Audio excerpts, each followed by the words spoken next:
মুরগির মাংস আমরা কম বেশি সবাই রান্না করতে পারি। আমার আজকের এই রেসিপি নতুন রাঁধুনি, প্রবাসী ও ব্যাচেলারদের জন্য। আসসালামু আলাইকুম, this is Nusrat from Noakhali and welcome to my kitchen, my রান্নাঘর। নতুনদের জন্য আমার আজকের রেসিপি মুরগি ভুনা। এই চিকেন ভুনাটা গরম ভাত, রুটি, পরোটার সাথে পরিবেশন করতে পারবেন। তো চলুন দেখে নিই পুরো প্রস্তুত প্রণালী। তো মুরগি ভুনার জন্য আমি এখানে ব্রয়লার মুরগি নিয়েছি 1/2 কেজি। তো এখানে ম্যারিনেট করার জন্য আমি পেঁয়াজ কুচি দিয়ে দিচ্ছি, লবণ দিয়েছি, হলুদ মরিচের গুঁড়া দিচ্ছি আদা বাটা, তারপর লাগবে রসুন বাটা, তারপর দিয়ে দিচ্ছি সরিষার তেল। এখানে চাইলে সয়াবিন তেল দিয়েও রান্না করতে পারবেন, তবে সয়াবিন তেল দিয়ে রান্না করলে সরিষার তেলের ফ্লেভারটা আসবে না।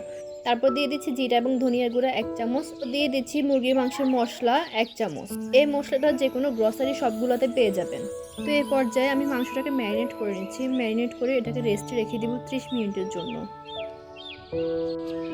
30 মিনিট রেস্টে রাখার পর এই মাংসটাকে আমি চুলায় বসিয়ে ঢেকে রেখে দিচ্ছি, ততক্ষণ না মাংস থেকে সম্পূর্ণ পানি বের হয়ে আসে। চুলার আঁচ অবশ্যই বাড়িয়ে রাখবেন। তো কিছুক্ষণ পর দেখতে পাবেন মাংসতে থাকা পানি সম্পূর্ণ বের হয়ে আসছে। তো এই পর্যায়ে আমি 8 থেকে 9 পিস গোটা রসুন দিয়ে দিচ্ছি, না দিলেও চলবে, এটা অপশনাল। তো এই পর্যায়ে আর ঢেকে রাখা যাবে না, চুলার আঁচ মিডিয়ামে রেখে অনবরত নেড়ে চেড়ে পানিটাকে শুকিয়ে ফেলতে হবে।